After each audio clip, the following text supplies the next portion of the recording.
victorious.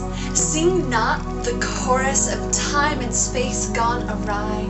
Shout forth from the lungs you are gifted. Let your heart and spirits be lifted, for the King is coming by. You adorn the heads of mighty men, whose valor and honor are without end. Truly, the glory is within. Daughter of the Most High, rejoice, for the length of night is equaled by the light of day.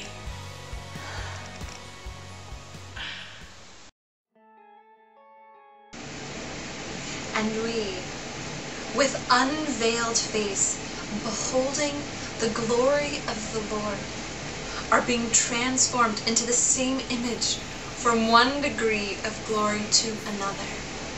For this comes from the Lord, who is the Spirit. 2 Corinthians 3:18. But he said to me, my grace is sufficient for you, for my power is made perfect in weakness. 2 Corinthians 12:9. The rescue. All praise to the God and Father of our Master, Jesus the Messiah, Father of all mercy and God of all healing counsel. He comes alongside us when we go through hard times, and before you know it, he brings us alongside someone else who is going through hard times, so that we can be there for that person just as God was there for us. We have plenty of hard times that come from following the Messiah, but no more so good than the good times of his healing comfort. We get a full measure of that too. When we suffer for Jesus, it works out for your healing and salvation. If we are treated well, giving a helping hand and encouraging word, that also works to your benefit, spurring you on, face forward, unflinching. Your hard times are also our hard times. When we see that you're just as willing to endure the hard times as to enjoy the good times, we know you're going to make it. No doubt about it. We don't want you in the dark, friends, about how hard it is when all this came down on us in Asia province. It was so bad, we didn't think we were going to make it. We felt like we'd been sent to death row, that it was all over for us. As it turned out, it was the best thing that could have happened. Instead of trusting in our own strength and wits to get out of it, we were forced to trust God totally. Not a bad idea, since he is the God who raises the dead. And he did it. Rescued us from certain doom, and he'll do it again. Rescuing us as many times as we need rescuing. You and your prayers are part of the rescue operation. I don't want you in the dark about that either. I can see your faces now, lifted in praise for God's deliverance of us. A rescue in which your prayers played such a crucial part.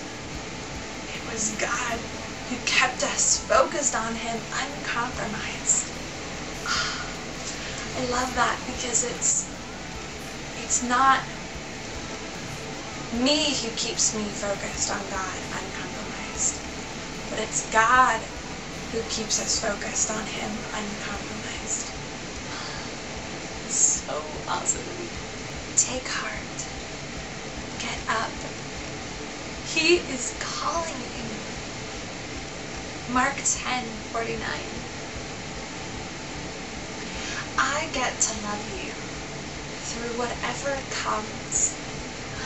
What a privilege. Christine Hewitt. And so true of me too.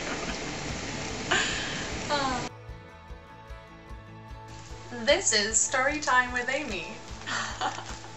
I'm going to read one of my favorite stories to you, or the very, very beginning of it. A wind sprang high in the west, like a wave of unreasonable happiness, and tore eastward across England, trailing with it the frosty scent of forests and the cold intoxication of the sea. In a million holes and corners it refreshed a man like a flagon and astonished him like a blow. In the inmost chambers of intricate and embowered houses it woke like a domestic explosion, littering the floor with some professor's papers till they seemed as precious as fugitive, or blowing out the candle by which a boy read Treasure Island, and wrapping him in roaring dark. But everywhere it bore drama into undramatic lives and carried the trump of crisis across the world. Many a harassed mother in a mean backyard had looked at 5 Dora shirts on the clothesline as at some small, sick tragedy. It was as if she'd hanged her 5 children. Yet the wind came, and they were full and kicking as if fat 5 imps had sprung into them, and far down in her oppressed subconscious she half remembered those coarse comedies of her father's, when the elves still dwelt in the homes of men. Many an unnoticed girl in a dank-walled garden had tossed herself into a hammock with the same intolerant gesture with which she might have tossed herself into the Thames.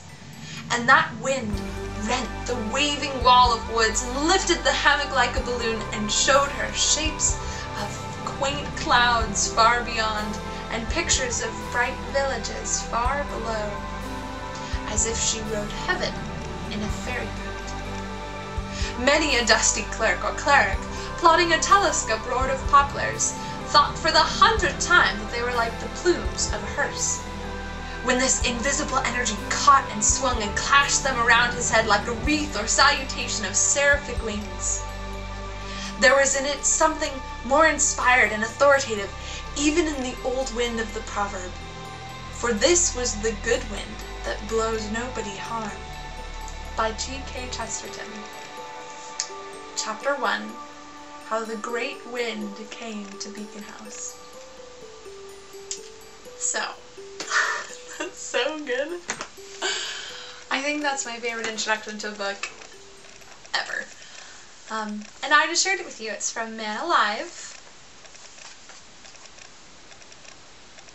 It's a really good book. But I'm not here to endorse the product.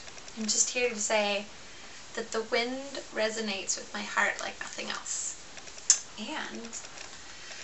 And so that's why the beginning of this movie is titled the way that it is. But I'll let you put those two together. So I love you deeply, deeply, deeply. I love you, and I want to encourage you, and I want to keep encouraging you even post this day.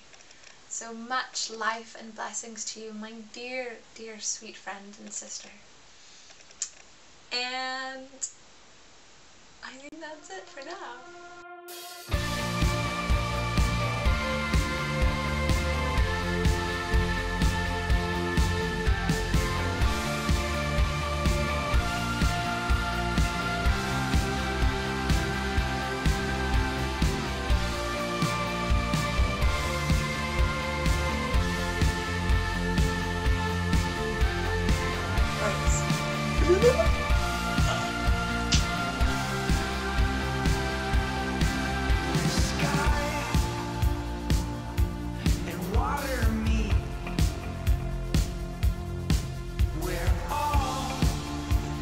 The wind sprang high like a wave.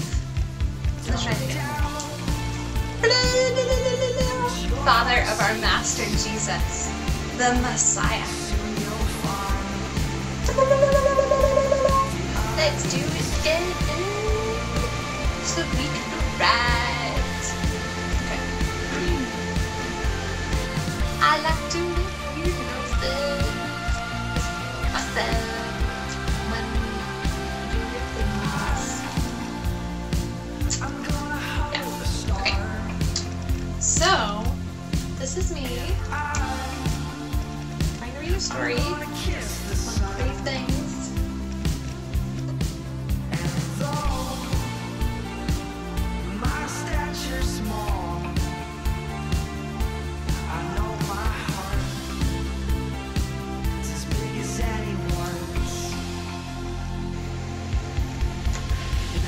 This is one of my favorite stories.